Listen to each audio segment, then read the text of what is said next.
L'association Simon de Sirène à Saint-Malo à Paramé avec Natacha et Joël Savy. Bonjour. Bonjour. Bonjour. Natacha Savy, vous êtes la présidente de l'association. Est-ce que vous pouvez tout d'abord nous présenter le but ? Oui, alors c'est une construction de maisons partagées donc à Paramé. Ces maisons vont accueillir 22 personnes en situation de handicap et 15 personnes valides qui les accompagneront et qui vivront avec toutes ces personnes. Donc c'est vraiment un vivre ensemble. Et c'est également la construction d'une amitié, mais déjà depuis presque 8 ans, une amitié entre personnes en situation de handicap et personnes valides qui sont bénévoles, ce sont également les familles.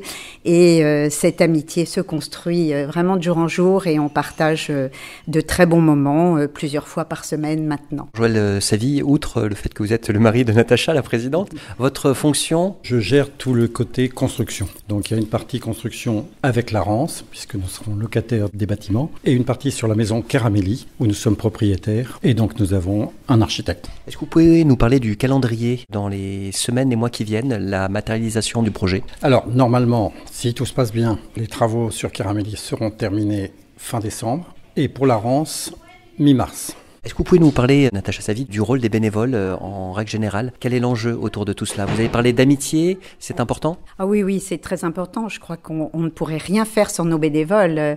Moi, je les appelle les petites fées et les lutins. Parce que c'est vrai qu'elles contribuent à la réussite de toutes nos rencontres le mardi, maintenant le vendredi, et puis un week-end par mois. Donc il y a un repas partagé, on a des bénévoles qui viennent animer des ateliers, donc c'est vraiment une richesse pour tout le monde. Et même eux disent qu'ils reçoivent autant, si ce n'est plus que ce qu'ils donnent. Donc c'est vraiment un échange et un partage très précieux. Joël, votre regard sur le bénévolat ici ? C'est génial. C'est génial. On a un certain nombre de bénévoles qui sont là et qui donnent un super coup de main. Heureusement qu'ils sont là parce qu'on ne sait pas comment on ferait autrement. Est-ce que vous recherchez de nouvelles bonnes volontés ? Oui, avec plaisir, parce que si on veut davantage de journées d'activité, c'est primordial qu'il y ait d'autres bénévoles qui s'engagent auprès de nous et surtout pour que l'équipe en place ne s'épuise pas. Est-ce que vous souhaitez laisser un contact aux auditrices et aux auditeurs pour vous joindre ? On va donner une adresse mail, c'est facile, c'est contact.saintmalo tout attaché, @ alors là c'est un peu plus compliqué, Simon de Sirène tout attaché.org. Un grand merci à vous, Natacha Savy, présidente de l'association ici, Simon de Sirène, et merci à Joël Savy pour les précisions concernant effectivement le chantier et les enjeux. Au revoir. Merci, au revoir, à bientôt.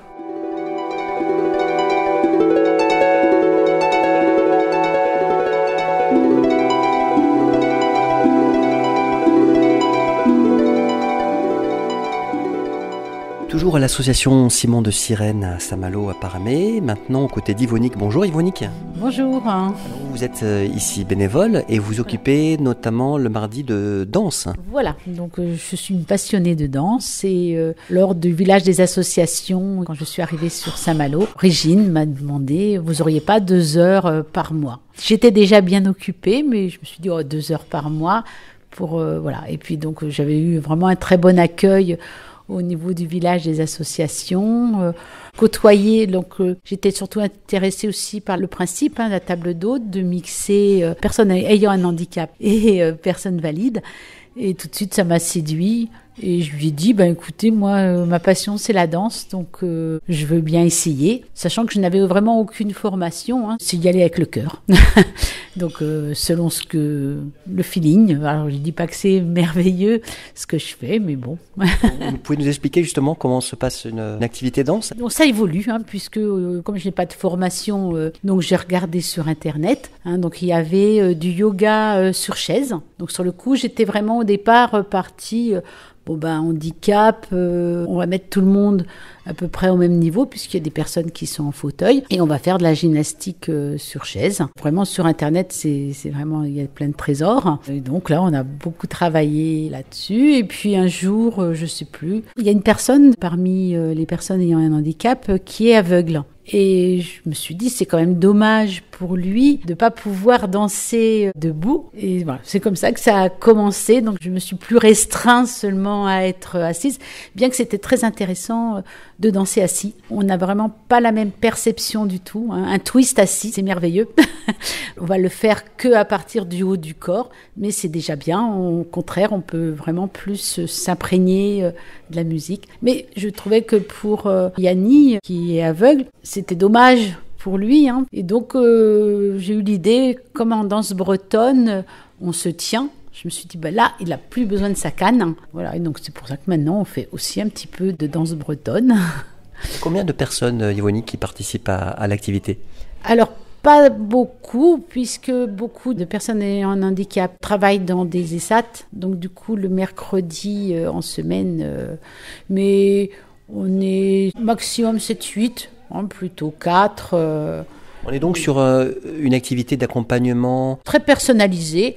Et maintenant, c'est vrai que aussi j'ai envie que ce soit festif pour eux, que ce soit pas comme un cours de gym où on ne pense que à pas une performance, mais à évoluer. Maintenant, je suis plutôt sur la partie plaisir, vraiment un plaisir à partager. Et je vois que les personnes qui sont en fauteuil, ils aiment bien aussi voir évoluer. Et puis voilà, on n'est pas obligé de se mettre forcément tous assis. Parce que c'est vrai qu'au départ, je pensais peut-être plus développement physique. Là, maintenant, je suis plus dans le plaisir partagé. Et je leur demande quelle musique vous voulez et on improvise. Donc voilà, c'est beaucoup moins... C'est plus simple sans doute, mais voilà. L'idée, je me suis dit qu'il faut qu'il y ait du plaisir.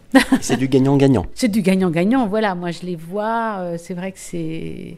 Et puis, là, par exemple, avec la danse bretonne, eh bien, tous les autres accompagnants, ils viennent aussi. Ils pouvaient le venir quand on était assis, mais là, ils sont encore plus motivés et tout le monde aussi aime bien ce partage valide, handicapé. Merci beaucoup, Yvonique, et puis on vous souhaite plein de bonheur avec les personnes dans cette activité danse ici. C'est le cas. Merci beaucoup. Au revoir. Au revoir.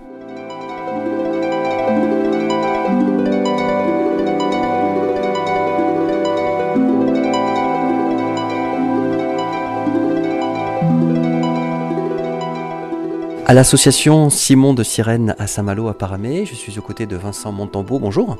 Bonjour Jean-Christophe. Vous êtes le directeur depuis peu? C'est ça, depuis le 1er septembre. Alors autour de vous, il y a un bon nombre de bénévoles ici aujourd'hui. On va donner la parole à chacune et chacun pour qu'ils puissent se présenter et présenter aussi leur engagement. Rappelez peut-être, Vincent Montambeau, au départ, l'association Simon de Sirène, sa vocation, mais aussi ce qui est en train de se passer et l'enjeu autour du bénévolat plus largement. Alors Simon de Sirène, depuis 2018, je crois, s'est regroupé à travers l'envie de compagnons en situation de handicap, mais aussi de leur famille, et de bénévoles, dès le départ, de se retrouver dans un esprit d'amitié, d'échange, le plaisir de passer des moments ensemble. Et donc cette habitude est devenue un petit peu une des marques de fabrique de Simon de Sirène à Saint-Malo et ailleurs, parce que ça fonctionne aussi comme ça, de telle sorte qu'un groupe de personnes engagées ont plaisir à se retrouver. Alors à Saint-Malo, on a les rendez-vous du mardi, notre table d'hôtes et des activités portées par des bénévoles, proposées aux compagnons en situation de handicap, mais tout le monde peut y participer d'une certaine manière. Depuis cette année, on a le vendredi aussi, autour là aussi d'activités diverses, artistiques, le temps d'échange, de jeux en tout genre. Puis il y a aussi des sorties, des événements d'organiser régulièrement, que ce soit la fête de la communauté, mais aussi, moi qui suis pas là depuis très longtemps, j'ai pas forcément eu le plaisir de vivre ça, mais les bénévoles vont pouvoir nous en parler. Il y a eu aussi des temps, événements sur Saint-Malo ou ailleurs, où chacun se retrouve et a plaisir de passer un moment ensemble, une après-midi ou une journée. Merci pour toutes ces précisions. Alors justement, on va donner la parole, comme vous l'indiquez à l'instant, aux bénévoles qui sont autour de nous. Alors, on va commencer par Henri. Bonjour Henri. Bonjour. Alors Henri, vous êtes le papa d'un jeune qui est accueilli ici, puis vous êtes vice-président de l'association. Effectivement, je suis le papa de Benoît, qui a 26 ans, et qui se porte candidat pour intégrer les maisons Simon de Sirène. Donc on participe déjà depuis plusieurs années à toutes les activités qui ont lieu à Saint-Malo, c'est-à-dire les tables d'hôtes du mardi, les activités comme le rappelait juste avant Vincent, les sorties du samedi. Et puis exceptionnellement, on vient pas le premier mardi de chaque mois à la table d'hôte parce qu'il y a une table d'hôte qui est organisée par moi-même et un autre membre du comité, du conseil d'administration. Et on organise une table d'hôte à Rennes avec une trentaine de compagnons, moitié en situation de handicap, moitié bénévoles. Mais sinon, Benoît est accompagné régulièrement ici à Saint-Malo pour toutes les autres activités. Merci beaucoup Henri pour ce témoignage. À vos côtés, il y a Philippe. Bonjour Philippe. Oui, bonjour Jean-Christophe. Je viens de Rennes aussi, je suis venu avec Henri et Benoît puisque je suis l'auxiliaire de vie de Benoît. Et donc 3 mardis par mois, j'ai la chance de venir à Paramé. Donc je viens en tant qu'auxiliaire de vie, mais Benoît il est assez indépendant, donc j'ai du temps aussi pour aider à droite à gauche, à faire la vaisselle, le ménage. J'ai fait une fois une activité, un atelier aussi avec jardinage avec les enfants de la maternelle, c'était un très bon souvenir. Voilà, donc je suis à la disposition si on a besoin de moi. À vos côtés, Claudine. Bonjour Claudine. Oui, bonjour. Je suis bénévole à Simon de Sirène. Je viens tous les mardis, bientôt le vendredi aussi, pour aller au conservatoire. Et puis une journée avec les enfants. Voilà. J'habite à côté, ce qui est bien agréable. Je suis très heureuse d'être ici, de partager, de donner, de partager un repas aussi, plein de choses. C'est du gagnant-gagnant. Vous recevez. Oui, complètement. À vos côtés, il y a Bénédicte. Bonjour Bénédicte. Bonjour, je suis à Simon de Sirène depuis, c'est la 2e année je crois, 2 ou 3, me dit Régine, je ne sais plus, mais c'est normal, je suis aussi cérébro-lésée comme la plupart des... Ah si, j'ai été opérée de la tête. Et donc, je suis là pour un contact, pour aider. J'étais infirmière libérale, donc j'ai envie de continuer à donner, de garder le relationnel qui fait l'essence de la vie. Et voilà, et on est comblés ici. À vos côtés, il y a Eliane.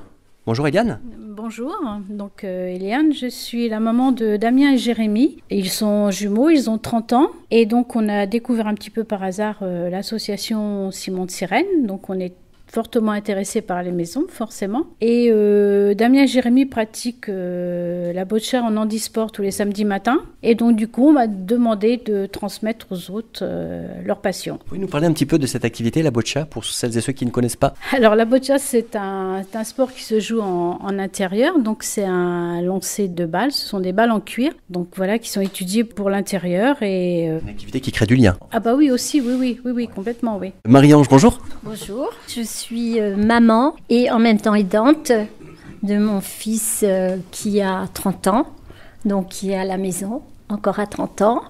Et nous avons, avec mon mari, pensé que en recherchant un petit peu sur Internet un lieu de vie pour son futur, sa vie future et son continuer. Nous aimerions qu'il continue à s'épanouir comme il aime être avec les autres.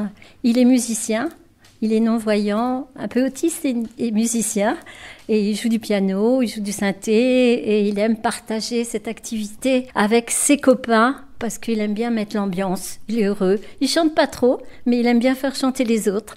Voilà. Et nous aimerions bien sûr qu'il retrouve ses copains un jour ou l'autre dans ces maisons partagées. Et c'est vraiment un lieu de vivre ensemble. En plus, le lieu où se trouvent ces maisons, c'est un petit peu aussi intergénérationnel. C'est-à-dire que quand les jeunes iront se promener, ils rencontreront aussi bien, on a entendu ça, un petit enfant dans sa poussette, une mamie qui va se promener, qui vient de l'EHPAD, et puis des jeunes ados, et puis souvent tous les étés il y a énormément de monde, de jeunes et tout, donc voilà, il aura un lieu de vie qui devrait être merveilleux. C'est comme ça que ça se passe, voilà. Régine, bonjour. Bonjour. Alors, j'ai eu le plaisir de vous avoir vu tout à l'heure parce que vous étiez au service à table. Ah ben, c'est ma passion, moi je suis heureuse, je partage beaucoup, j'ai la chance de pouvoir avoir plein de légumes et des fruits dans le jardin et tout. Donc voilà, moi ça me fait plaisir de faire à manger pour tout le monde. Alors je suis également maman de 2 garçons en situation de handicap, donc une petite motivation, hein. Mais moi je vois le positif dans chaque chose. Et ici tout le monde est tellement heureux, tout le monde a tellement le sourire que vraiment on peut que être bien ici, hein, vraiment. Voilà, donc je suis là tous les mardis, les vendredis, les week-ends. Oh, c'est un peu ma vie, hein.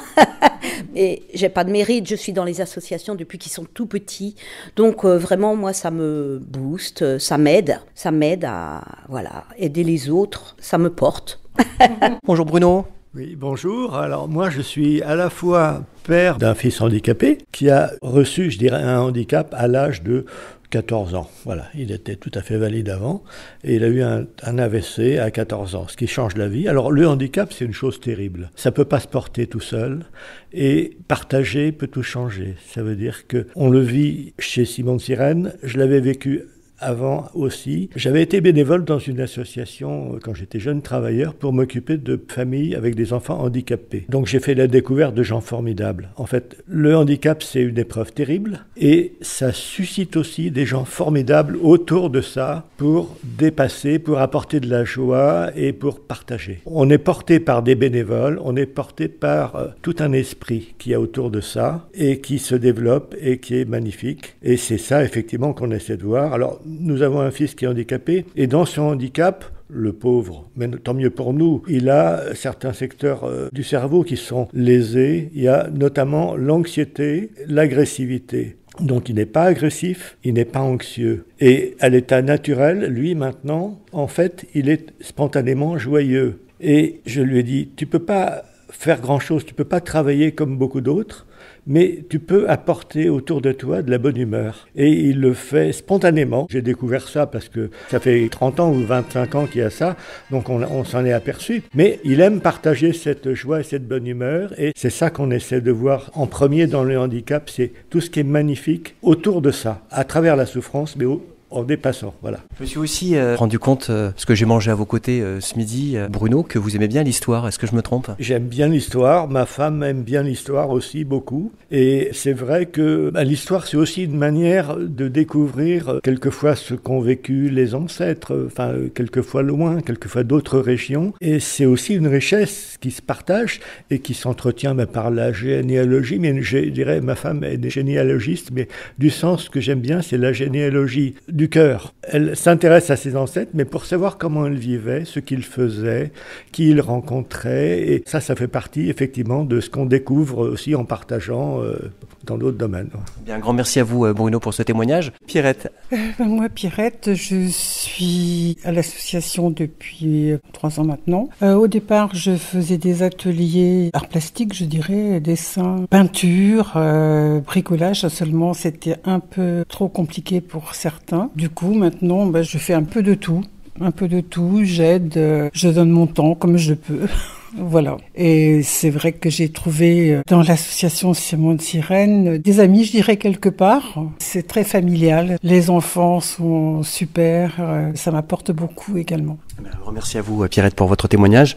Et enfin, effectivement, Vincent Montambeau, le directeur ici de l'association Simon de Sirène, votre regard par rapport à ce que vous avez entendu, ça vous encourage ? C'est formidable. Moi qui suis dans l'association depuis pas très longtemps, même si je suis dans une posture un peu différente puisque je suis salarié, mais ça booste au quotidien. Ça donne une force au-delà des objectifs de la mission. Ça vous donne la banane de travailler avec les bénévoles, au contact de nos compagnons en situation de handicap. Tout ça forme une communauté formidable en fait, où il y a une bonne humeur qui règne et où chacun joue son rôle. Ça aussi c'est important, chacun joue son rôle avec beaucoup de discrétion, sans fanfaronner. Et ça, c'est épatant. Et en même temps, on voit bien que chacun, je crois, il trouve du sens, en fait, dans cet engagement. Quelqu'un disait tout à l'heure que c'est donner, puis c'est aussi recevoir. Nos compagnons sont formidables pour ça aussi, parce que ils nous rendent, à moi aussi d'ailleurs, salariés, ils nous rendent beaucoup les engagements qui peuvent être les nôtres. Il y a une ambiance formidable, c'est de l'amitié utile, évidemment. C'est aussi du plaisir à être ensemble.